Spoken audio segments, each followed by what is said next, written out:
सगळ्यांना जय महाराष्ट्र।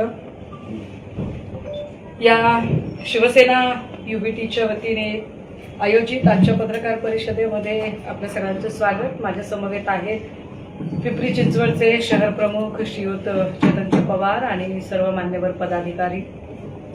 आज सकाळपासून मोशी चाकणचं जे डम्पिंग ग्राउंड आहे आणि त्याच्या बाजूची घन कचरा व्यवस्थापनाची इमारत आणि त्या अनुषंगाने जे दुर्घटना घडली त्याच्यामध्ये जखमी असणारे जे 4 लोक आहेत साईनाथ रुग्णालयामध्ये भरती आहेत त्यांना भेटून त्यानंतर या रुग्णालयाचे संचालक डॉक्टर कांबळे यांच्याकडून त्यांच्या एकूण तब्येतीची विचारपूस केली। त्यानंतर काही मृत असणाऱ्यांच्या नातेवाईकांच्या सांत्वन भेटी घेतल्या आणि त्या सगळ्या लोकांशी बोलल्यानंतर काही मुद्दे उपस्थित होतात। सगळ्यात महत्त्वाचा मुद्दा हा की ही घटना अजिबातच निसर्ग निर्मित नाही, ही दुर्घटना मानव निर्मित आहे हे पहिल्यांदा समजून घेतलं पाहिजे।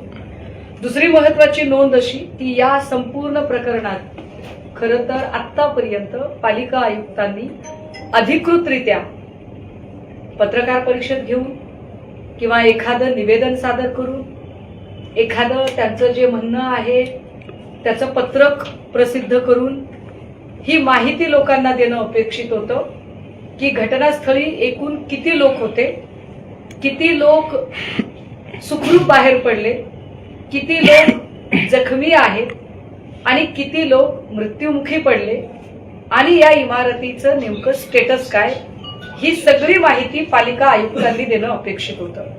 मात्र या सगळ्या प्रकरणातनं पालिका आयुक्तांनी ज्या पद्धतीने पळ काढलाय, विशेषतः यातले जे प्रकल्प अधिकारी आहेत ज्यांच्या अखत्यारीत हा सगळा प्रकल्प येतो ते श्रीयुत संजय कुलकर्णी यांनीही यावर बोलणं अत्यंत शिताफीने टाळलं। ह्या सगळ्या प्रकरणाची संपूर्ण माहिती घेतल्यानंतर लक्षात येतं की ही इमारत ज्याचं 19ला त्याचा परवाना आणि 23ला कम्प्लिशन सर्टिफिकेट आहे, जे फक्त एका तळमजल्याचं आहे, वरच्या 2 मजल्यांचं कुठलंही परवाना झालेला नाही। या बिल्डिंगचा जो काही दर्जा होता 11 महिन्यात जर बिल्डिंग पडत असेल तर याचा अर्थ याचं बांधकाम अतिशय उत्कृष्ट दर्जाचं होतं। मुळात ज्या इमारतीला परवाना नाही, काहीच महिन्यापूर्वी पिंपरी चिंचवडचा गाझापट्टा करावा अशा पद्धतीने पिंपरी चिंचवड मधल्या काही इमारती जमीनदोस्त, काही बंगले जमीनदोस्त केले गेले आणि ते अनधिकृत बांधकाम आहे म्हणून जमीनदोस्त केले गेले। आता जे खाजगी बंगले होते ते जमीनदोस्त झाले, पण जे पालिकेचं बांधकाम आहे ते मात्र अजिबात त्याला धक्का लावला नाही। कदाचित पालिका आयुक्तांनी त्याला वरदहस्त दिल्यामुळे, पण मग पालिका आयुक्तांनी कुणाच्या सांगण्यावरून वरदहस्त दिला? पालिका आयुक्तांनी हे अनधिकृत बांधकाम कोणासोबत ही साठगाठ आहे? पालिका आयुक्त आणि कंपनीचा ठेकेदार एकमेकांना वाचवायला बघतात का?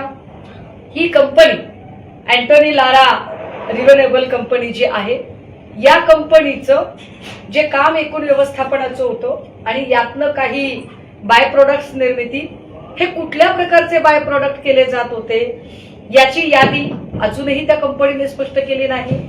पालिका आयुक्तांनी ती माहिती आपल्याला अजिबात दिलेली नाही।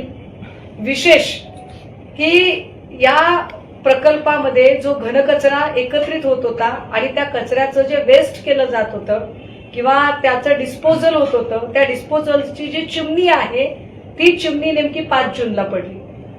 5 जून पर्यावरण दिवस आहे, पर्यावरण दिनाच्या दिवशीच चिमणी पडते, हे किती गंभीर आहे। आणि एवढी गंभीर गोष्ट घडलेली असतानाही बाजूला एका खदानीचं काम चालू आहे, त्या खदानीमध्ये ब्लास्ट घेतले जात आहे।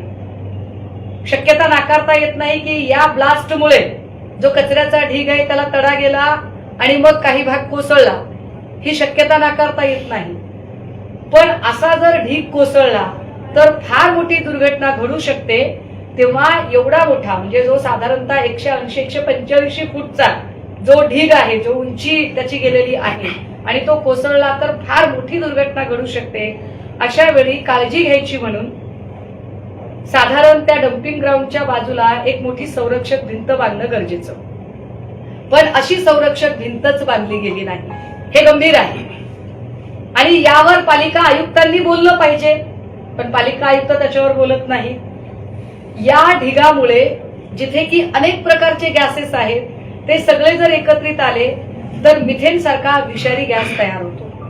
म्हणजे पाऊस जरी पडला नाही, कचऱ्याचा डोंगर जरी ढासळला नाही, तरी सुद्धा जर मिथेन गॅसची निर्मिती झाली तर त्याने सुद्धा लोक मरू शकतात. पण या संबंधाने प्रकल्प अधिकारी संजय कुलकर्णींकडे काहीही उत्तर नाही.